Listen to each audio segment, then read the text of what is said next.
Hello, pretty woman. Hi. Thank you so much for making the time. Are you a morning person or not a morning person? Not a I'm morning person. So I appreciate this more than I definitely appreciate this more.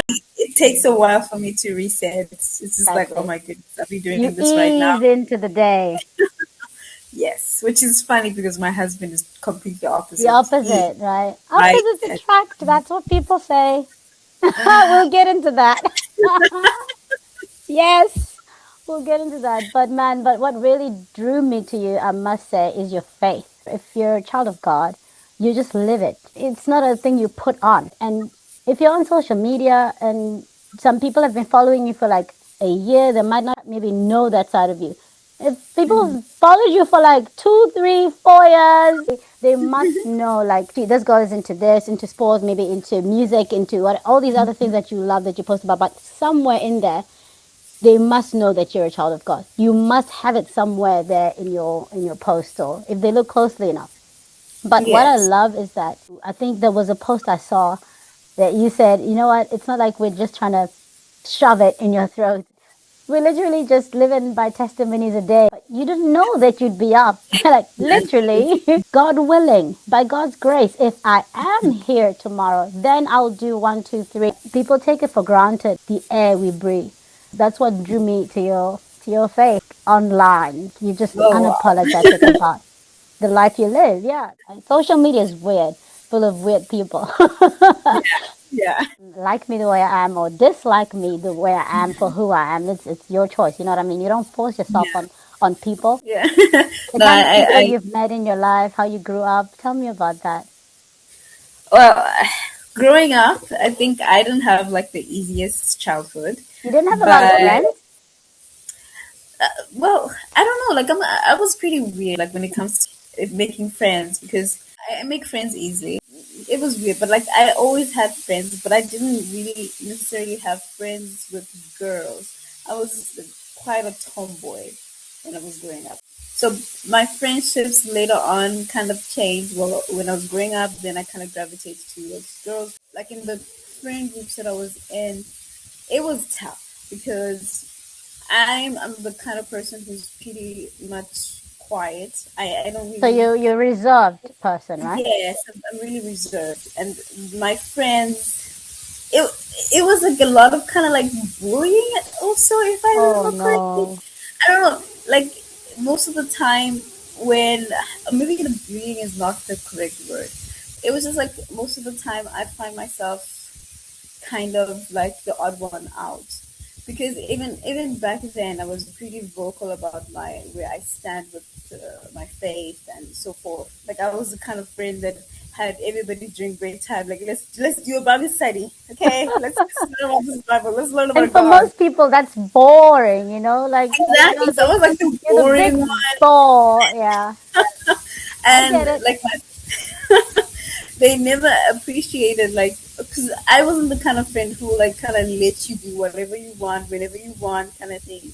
I would be more vocal. Like if I feel like you're doing something that's gonna be destructive to you, I would like let you know. Like okay, friend, this is like don't do this because if you do this, it's gonna lead to Yeah. this, and that. So a lot of people kind of saw that as me judging them. Yes. Girl, I know.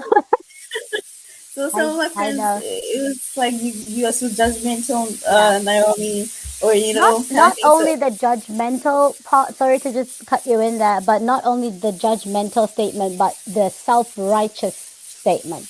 People will say, "Oh, yes, you're self-righteous," because it means you're implying that you're perfect. And that's not what you're saying. You're saying, "Look, I'm trying to help you out, and by helping you out, by pointing out things that you're doing that I think are not good for the walk, I'm also reminding myself of such things.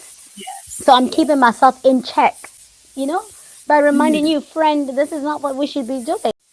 yeah, oh, yeah. So like for me, I feel like it wasn't coming from a point of like, oh, you're so wrong. Like, look at you, you're doing this, and look at me, I'm so perfect. It wasn't coming from that place. But I think a lot of them saw it. Maybe it was some of them saw it coming from the place, but for me, it was mostly like, this is my friend. I wouldn't want them to, like, to fall into a demise, or, Yeah. to be in a position where they, in a difficult position, and it could be avoided if some certain behaviors are changed and so forth. Yeah. So for me, it was coming from a place of love, because I care for my friend. And if I care for my friend, I will let you know that, okay, friend, Course. like, Yeah. this is not good.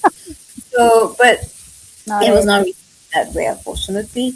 And there was like, the group that I was in was pretty toxic. In my friend group, I was the one who was always in the middle of all these things. I was the person who was least problematic. I didn't talk about So anybody. you're I like, didn't how like, am I in this? like, how am I in the middle of this people? Like, why am I be the one who's being talked about in this manner by Oh, my friends, like people that I think, that I consider my friends? So I was always in the middle of it, and it used to hurt me a lot, because like, most of the times I used to cry about it a lot, because I'm just thinking, why are they saying these things about me? These people are my friends. yeah. To the point where I think I had a fallout with one of my friends just before matric ended. They had been talking about me, and then they included my mother, and then I feel like that was a last straw. Whoa, yeah. Like, you That's can below the talk about belt. me, but, like, don't talk about my mom Yeah. and so forth. I don't even remember like half of these things that are happening, but it was just, yeah, that was a last straw for me. And some friendships, like after high school, obviously, they kind of dissolved and so forth. But I had a really hard time. But do Like, you have healthier friendships now? yeah, Oh no, no. no, I do. It's just like, I think I'm a little bit more cautious now going into friendships, I because see. I suppose of all the the experiences that I've had with people, and now that I'm older, I really want just meaningful friendships. Add value to my life, whether you're a girl, whether you're a boy, I don't care. But add value, add some meaning in my life, and don't try to take me in another direction that I'm not headed towards. So there was a friend I had, and to this day, I never completely understood why or what really happened, that shift. Like all of a sudden, she's not my friend. And my mom, for a long time, she asked as well, oh, where's so and so? Where's so and so? I don't hear you talking about her anymore. I don't see her coming around. Or I was like, Mom, I need answers as well, to these questions. Like, where is she? I have no idea where she is. Okay, so here's the thing. We grew up together, basically, childhood friends. And fast forward, we're now late 20s, and she was with this guy. I still even remember the guy's name, Kent, because I kept teasing her, like, this guy, I think there's a cigarette pack that I saw, Kent. I think, yeah, hon hade cigarette mented to Kent. Like, how are you dating the guy called Kent? And that was our joke. It's like, no, his name is Whack. His name can't be Kent. And then she calls me months later, friend, I've got something to tell you. And she sounds so weird, sounds so serious. And I'm like, okay, what's going on? Are you in trouble? And she's like, I'm pregnant. I pause. I'm like, okay, is this Kent's child, or like, I mean, that's the guy Yeah, who yeah, I yeah. know, who she was last with. And then she says no. I'm like, okay, so who is it? And then she hung up the call. And that's the last time I've spoken to her. I No. promise you. That's the last. That, what? You know what I mean? Where's the That's so judgment? weird. It's weird. Like, where's the judgment? I just asked the question. Is this Kent's? I asked two questions. Is this Kent's child? No. Okay, who's the father? Hang up. And that was it. That was, I've never spoken with her again. I've seen her mother a few times, but I can't, of course, ask her mother about any of this. It's just, Yes, yes. It's weird. you can't. You can't. So, I just respectfully greet the mom and everything. She's like, oh, I haven't seen you in so long, and that whole thing. But I struggle to even, chat with the mom like I would just avoid the conversation getting longer, and because I just don't have any, I sana ditama, There's just nothing to talk about. Why hasn't she called me after she's calmed down, or maybe the shock of being pregnant? Maybe she didn't want that at the time, because I definitely remember when, at that time we kept talking about this, that we don't want to have children out of wedlock, and it was like Mm-hmm. our thing. It was really Mm-hmm. like our thing, and we held on to that. My initial shock was that, okay, this has happened. How do you feel about it? I was going to talk her through the Yeah. emotions of it, but she didn't let me. I don't know why she felt okay to call me in the first place, but then shut down. So it was really, really weird. And that's the one friendship that I really kind of grieved, if I'm being Mm-hmm. honest, because we didn't fight. Always these church girlies that everybody knew. But otherwise, I've tried to remain positive, besides that. And I've met incredible girlies along the way. Then you struggle with trusting people and letting them in again, like that close, because you're thinking one day you might just bail for no reason that I understand. So why would I Mm. let you so close to my circle? But I have met girls who, I've been able to trust, but I don't keep people as close anymore Yeah. because of her. So I understand what you're saying. Some friendships really changing your whole aura, and you start to be Whole a little bit perspective. guarded. Yeah. Yeah, but I have good friends now. I must add that. I Yeah, have yeah, good friends. It's just sometimes I wish I was closer with them, but I think this is more of a me thing than a them thing. Um, yeah. yeah, because I'm a little bit more guarded and stuff, so I'm not necessarily letting them in. But then at the same time, it's just like I don't know. Maybe I'm too needy as a friend. I don't know. Because I'm the kind of friend that I would like, at least, like, I know everybody gets busy, especially now as adults. So I understand that we get busy, but like, for me, sometimes, how can I not check on you like the whole week or like for months and we friends? I It hear doesn't you. make sense to me. But at the same time, like, I don't want to be in everybody's face. So I kind of like have to kind of figure out and gauge. And then you hear people will say, "Oh, I've missed you." Did you? Because if you did, you would have done something about it. So for me, it's like people just take it for granted. She's there. She's still my friend. But for me, then it starts slipping into just someone I know bracket. I totally agree. Like I said, your faith is really inspiring to me. And not only because I'm in the same boat as a, but I think even if I wasn't someone who's a believer, it's something Mhm. that can really inspire other people and draw them in. What drew you to believing in God? It has to be a personal decision, very, very Yeah. deeply personal decision. You can grow up in a family where you go to church, and most South Africans, they grow up in a family where they go to church either on Sunday or Saturday. I grew up in a family that worships on Sunday. Then later, I made a decision to worship on Sabbath, on Saturday. But either way, saying to yourself, I believe in Jesus Christ, the Son of God. He died for Mhm. my sins. And every day I want him to cleanse me, purify me. And I want a heart that is for people, a heart that loves people. For you to get to that point and say, I love God with all my heart, all my mind, all my strength, what happened in your life? Yeah. So I don't know. Like I think I'm like a very weird case because I don't know if it's like something in me that was planted from the womb by my mom. I don't know if she was doing Yes, yes, stuff. that's a real thing. I don't know, but from the age of 4 or even before then, I was pretty much aware of who God was. I don't know how, but I was. Like I That's think powerful.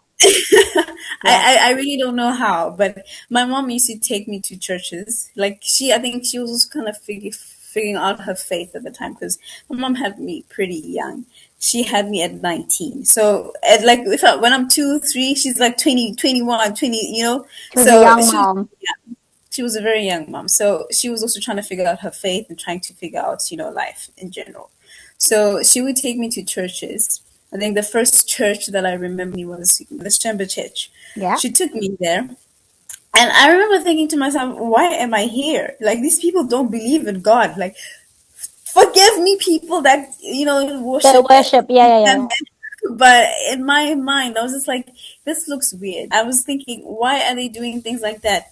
I felt like they're not worshiping the true God. This is not how God would want to be worshipped. And these kind of thoughts were in my mind, but I don't know how they were planted in my mind at the time.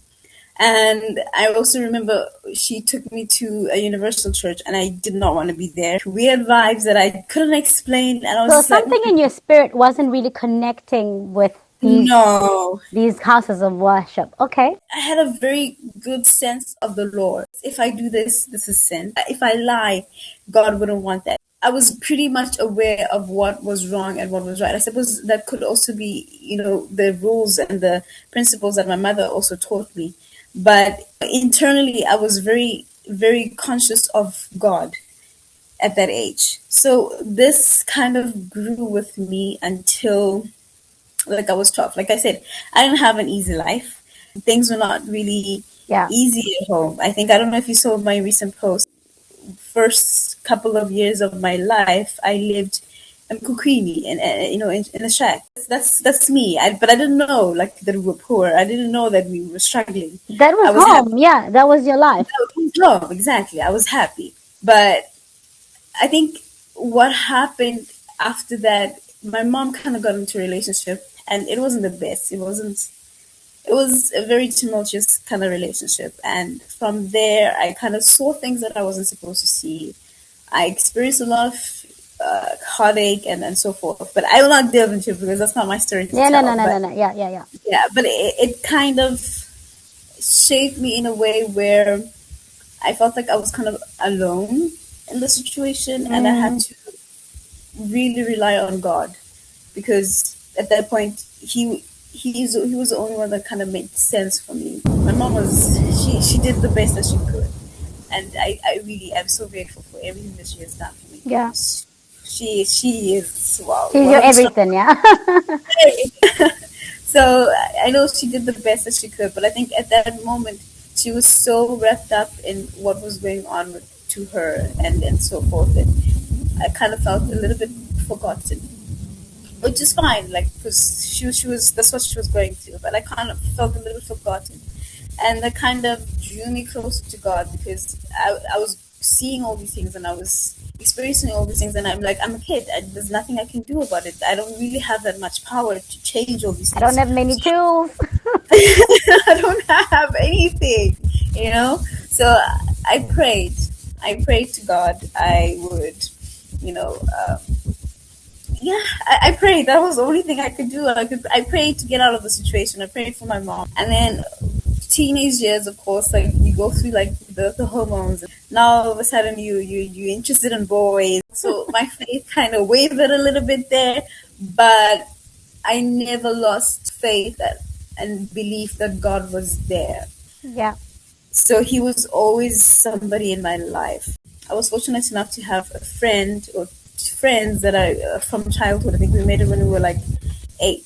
So their mom was really like a woman of faith, and to this day I'm really grateful for her as well, because I used to I was in their house all the time, and she would then take us to church. I think this was a time where in my house there was no peace at all. So I would escape and go to them because that was the peace for me. That was when I could finally breathe and be a child. She really has a huge part in my faith as well. Yeah. Yeah.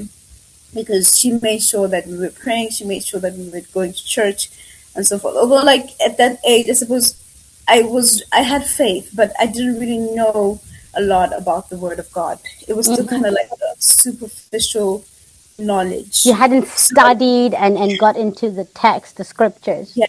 Yeah. Yes. So, but then fast forward, I'm 17 now. My mom takes me to this church, and I think for the first time, that's when I really kind of tapped into reading the word, reading the scriptures, and I think I got saved, but then I was doing it all the time. So every time I went to church, I'd get saved. Every time, so I don't really know when I can't pinpoint when I was saved exactly because I used to do it all. Oh man, I've never heard someone say it like that before. That's funny. No, because I don't know. Like I always felt like I You don't didn't know. Like get baptized or something? I got baptized when I was 17, But but you then mean like the altar call. So every time there was an the altar altar call, call, every you'd time I stand would up. go, I would just go. Yeah. Go. I would go because I don't know. Like I always felt like, oh my goodness, when you have your journey with God and you are in your faith and you walk in your faith, and then you kind of like fall off a little bit and you I start hear doing you. things your way. So every single time there was an article, I'm like, I need this. And let me go dedicate my life again to Jesus because Paul says we die daily, so I hear you. It makes a lot of sense to me. For me, I've always been like, look, I don't rely on the fire that I had when I was 17, burning in me for Christ. I rely on the fire that woke me up this morning. And my aunt, one of my closest people, had, and she has a saying that she says, "Ka Sesotho," she says, "Re phela ho etsa ho loka." So it's like every day, this is what you work towards. This is your goal. So you don't rely on, I was so strong yesterday. I fought this temptation yesterday and I overcame. But today you have new temptations that you need to yes, fend off. And so you need new strength. You can't rely on yesterday's strength. That's done. That was for yesterday. It's used up. So how are you going to gear up? Put on the full armor. How are you going to arm yourself with protection for today? So what you're saying is not is not ridiculous. when I was delving into the scriptures, my trust and my love for God grew. Some scriptures I just took them too literally because there was a time like I literally went through a period where I was just not wearing pants for a whole year. I was like, nope. The Bible says a woman should, Been there. like, I do was a not head wrap girl. Always wore hats or head wraps. I never showed my shoulders. Yeah. it was winter. I was in a skirt, but I fell off again. I allowed sin in my life, although I was aware that this is sinful. And I think my conscience was eating at me. My trust for God, I think it wasn't quite there. And I think I attribute that to the fact that my relationship with my father and my other father figure that I had, which is my stepdad, they were not really good examples Yeah. of what fathers should be. So my dad was never around in my life. Like to Yeah. this day, we don't really have much of a relationship. It's really hard for me to navigate that. And with my stepfather, he kind of I feel like for most of my life, kind of like I didn't exist to him. Which in a way reinforced those feelings of neglect from, Yeah. that you felt about your father. So it didn't help matters, to be fair. So I kind of attributed those relationships with like the father figure to my relationship with God. So I was afraid to ask God for things. Like I would ask, but then I wouldn't really think that He would give it to me. I was like, "Ugh, I'm asking, but Yeah, I don't because believe in the what I'm experience asking. Yeah. yeah. So that was the experience that I had because like my stepdad would be like, "Oh, I'm gonna give you this. I'm gonna get," and it never happens. My dad, he wasn't there, and he made empty promises as well. So I was thinking, the same. God, like I would ask, but I know I'm not gonna get it anyway. Like a lot of things, I was kind of leaning on my own understanding. It took like 2021. I think that was the year that really changed my faith. That was the year where God was just like, you have to trust me. He took everything away that I had put my trust on. Every single thing. Yeah, I was like, this is what will get me through. God took it away. 2020, I lost my job. I was working at a company, I think it was called Edcon. I was an intern there, but they had decided to take me on full time. But then COVID came, and unfortunately, the company went down under. Yeah, so I was retrenched. So this is 2020 September. So I decide to, because I can sew, I have a degree in fashion design. Mm. So I start sewing for people and I put my stuff out there and I do get customers, but I think at that moment it was still like a baby kind of business and I was still trying to figure things out. Luckily, I had savings. And I was saving towards us getting a house Mm. for ourselves so we can finally move out of that situation. So I take some of the money that I've saved and I buy some machines. and business is going, but then pricing wise, I'm not pricing well.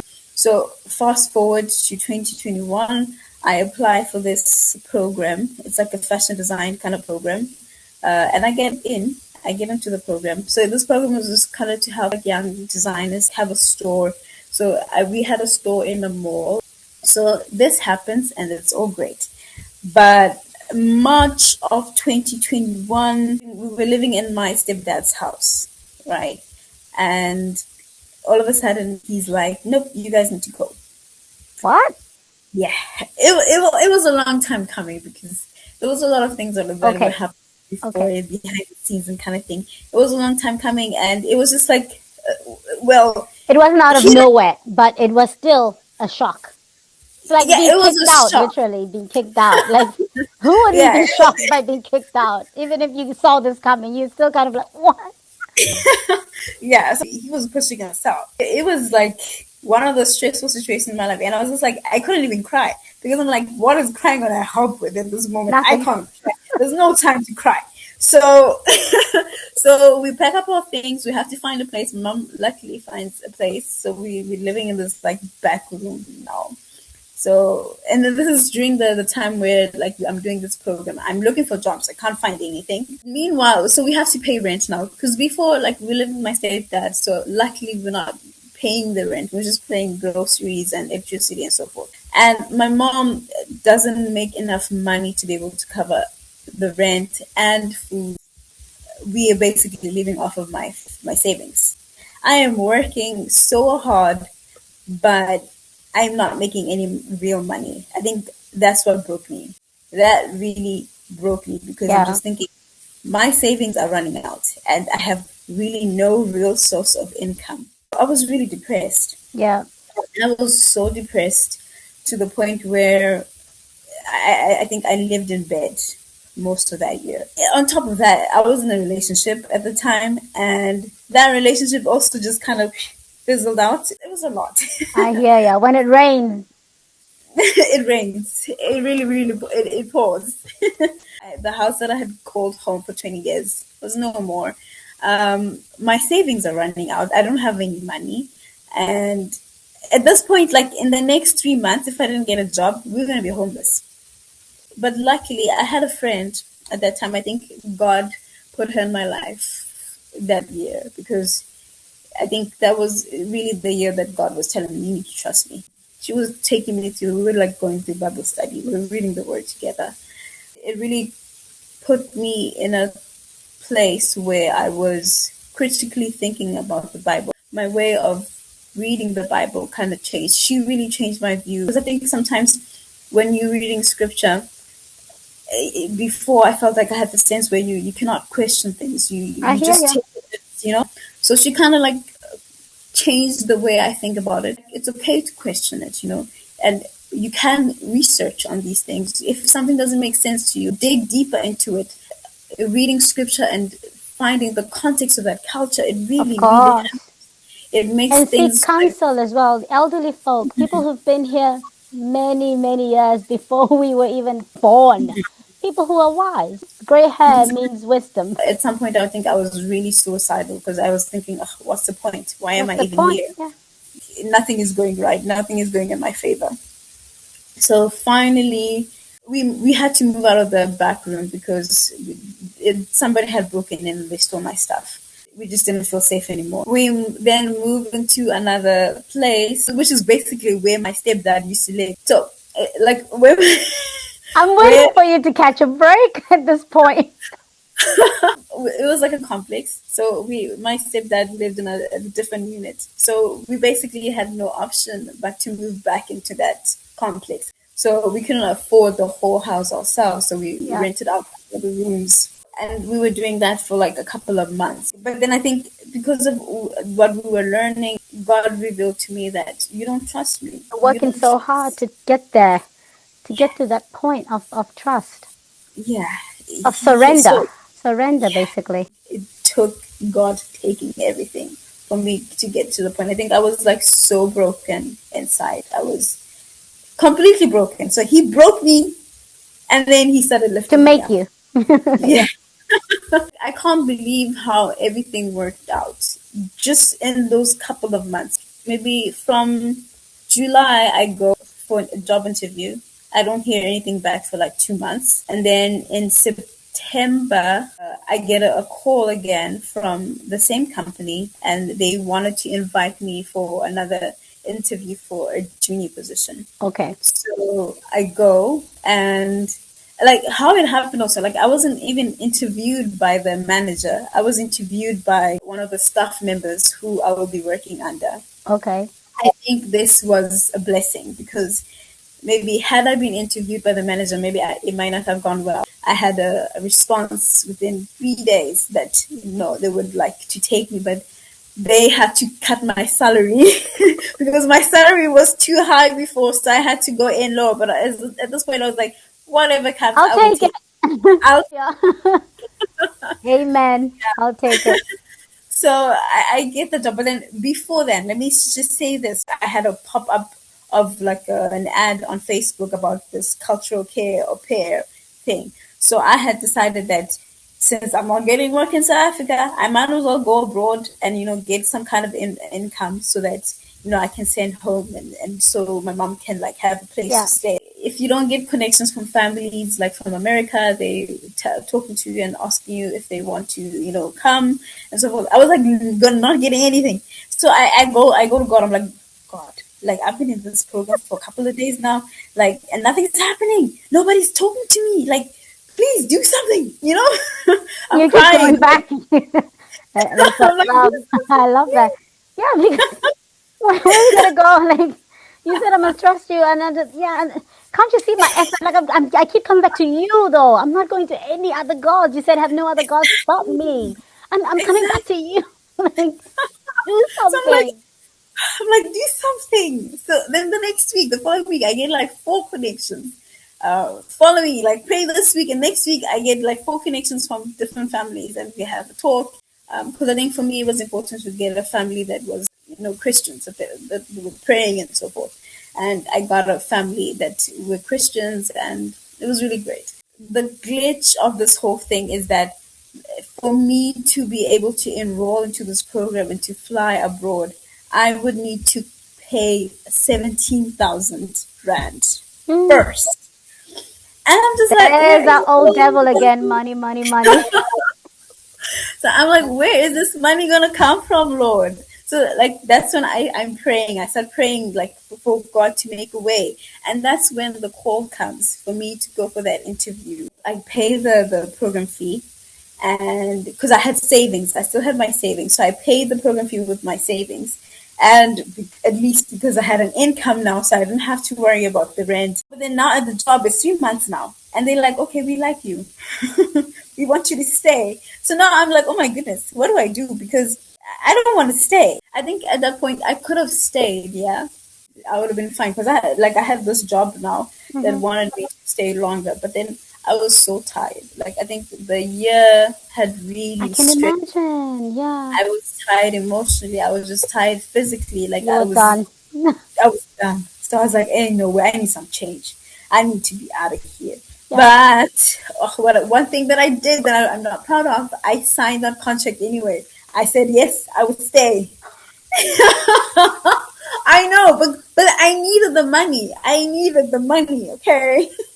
So I was like, I don't know. There's no security yet, so There's no security yet, so I'm gonna put my fingers on both of these things.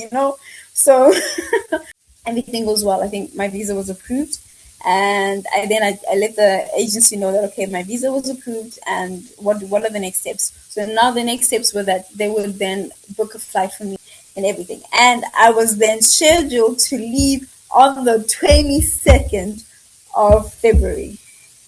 Did I tell my boss? Did I tell the whoa. No, I did not tell anybody until 3 days before I had to travel.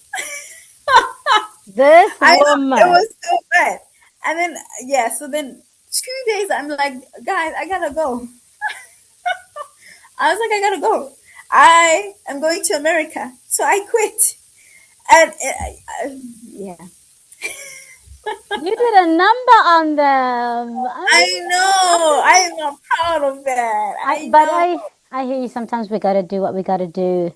And this is Yeah, a classic case of I needed to do what I needed to do. And yeah, no hard feelings, but I have to go, you guys.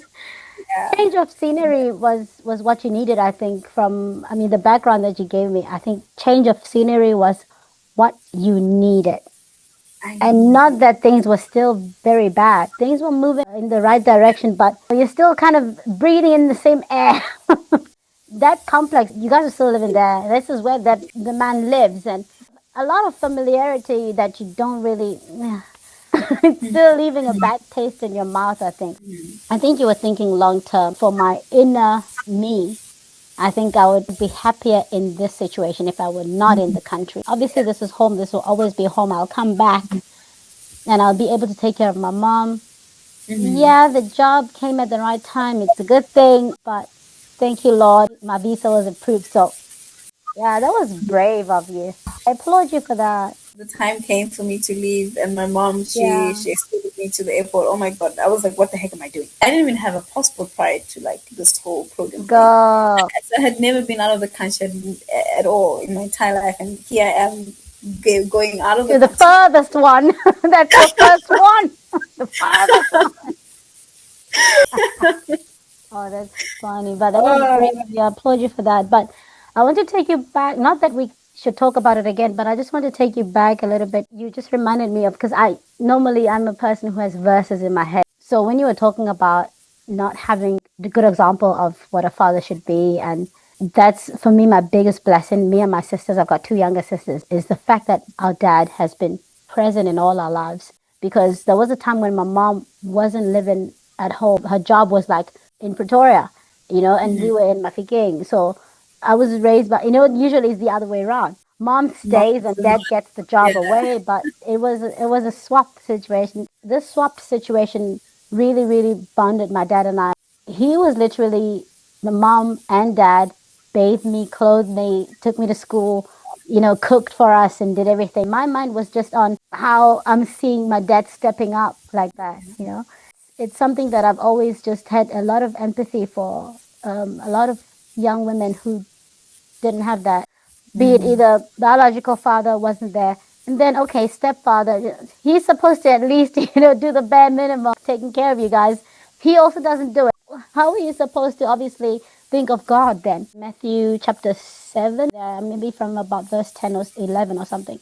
If your earthly father can give you good gifts, what Yes. more can I give you? Like, think of that, because in a way it's like trying to simplify it in our minds. If you view your father as like for me, I grew up worshiping my dad because he was my everything, and then if he gave me good gifts, of course you would assume it'd be easier for me to trust God. For you it must have been twice as hard. So I can't imagine ever going through that, because I've never experienced that. How can you advise someone who's on the brink of giving up, and who's like, what, I've been trusting God, I've been trying to hang in there, I've been holding on, and nothing is just, my circumstances are not changing, nothing is working. What advice can you give someone to keep it on, keep the faith, and still continue to trust God that their time is coming? Oh, that's a tough one. It's a tough one. We find it hard to motivate ourselves, so That's yeah. a tough one. I don't know. I think one thing that, because I was in scripture a lot and I was going to church during that time when it was really hard. One thing that kept coming up, but it's hard, like when you're going through the thing, but it Yeah. always says to keep your focus on God. Don't look at the circumstances around you. Yeah. Don't look at what's going on. Just keep your focus on God. You will have a good father. God is so good. He's good all the time. He's faithful even when we are not faithful. Yeah. So we can rest in that trust that He knows everything that is going on in our lives, the good, the bad, the ugly. He knows everything. And everything that is going on in our lives is happening for our good and for His good, for His glory. So even if you're going through something bad, and I think it took me a long time to realize that yes, I was going through all those things, and where I thought I was going to be homeless and so forth. But looking back now, it has made me a better Christian. it has made my relationship with God so much better Yeah. because I came to a point where I trust Him. Now I trust Him with everything. Like if Completely. Yeah. every single thing, like any minor inconvenience in my life, I'm like, Lord, please. Yeah. He's the first person that I go to. So some things are not meant to break you. Yes, they may break you, but there is God working in that. God is working through that. Even in the bad things that are happening, God is there. He is forever present in our lives. So don't think just because you're going through so many hardships that He's not there. Yeah. He is there within that. And I think when you look also into scripture, when you're looking at, let's say, the story of Sarah and Abraham, Oh when boy. Sarah tried to manipulate the situation where God told her to be patient. God told her to be patient. I will give you a child. The baby And will Sarah, come. yes, the baby will come. But Sarah went and got her. Yeah. That she was Hagar. in Yeah. pain. But God still worked within that sin. The promised child still came. So God can work through whatever you're going through, and He will come and He will make the promise. God is bigger than our problems. God is bigger than our circumstances. God is bigger than our minds, actually. His ways are not our ways. His thoughts are not our thoughts. Whatever we think is big, to God, it's like, I can blink and this can be gone. But there's always something that you need to either be refined by. There's always a reason that, unfortunately or fortunately, we see in hindsight. When we look back, we say, oh, I get it now, God. I get it. I get why that had to happen. Yeah. Look at me now. I went through a really hard time as well. Late 20s for sure, early 30s as well. It was hard for me Yeah. to talk about it. It was just hard to do anything. And I was really, really down, but look at me now. I never stopped trusting. Hard as it was, I always knew that I'm a girl who trusts God with everything. God always answers prayers. Always. At the right time, not our time. Please tell me how you met your husband. I'm a big lover girl. I would love to hear the love story. It's interesting. So I met him like in 2021. So when I'm going through all of these things, he was there in the background. It was online basically. I was like on the dating sites trying my luck out there, and he messages me. He's like, "Hey," and then we start talking. I look at his profile. I'm like, "Oh my goodness, this guy! He's like me. This is like the guy version of me." I look and I'm like, "This guy is so far. Like, where the heck is this even? I don't even know where the Czech Republic was." I'm like, Girl, "Where is this even? Like, seriously." So so we continue to talk. it's It's like friendly, funny. talking and stuff. He tells me about his day, and I tell him about my day. And then finally, he was like, "Oh, maybe we can like talk on WhatsApp kind of thing." And he tells me like, "Oh, I actually have a planned trip to South Africa. My friends are South Africans." He was supposed to be in Cape Town, but he takes a detour to Johannesburg, and we meet for the weekend, and it's nice. So he goes back to the Czech Republic, and we remain in touch. And finally, when I went to America as well, we still remained in touch. But I was going through the most, like my first year in America. Oh, first couple of So when months. did you Oh, get married actually? we got married in 2023. Okay. So Yeah, you have a but permanent smile on your face because of yeah, your I'm mom? I'm so happy for happy. you. I'm so happy for you, girl. Thank you. Your testimony, sharing it with me. Like, I'm just blessed to have met you online, as I'm the grateful case to may have met be. you as well. Yeah, and treat that man well, because I Oh, believe he's treating you well. I can see it on your face so when you talk well. about him. Yeah. Yeah, and I've seen a No, few posts and you guys look very much in love and I'm very happy for you. And thank yeah, I'm you. sorry I have to let you go, but I understand. I understand. yeah. Oh, Phyllis, this has been great. Thank you so much for inviting me, and thank you for also sharing your world and Yeah. sharing your life as well. So thank you for that. God bless you.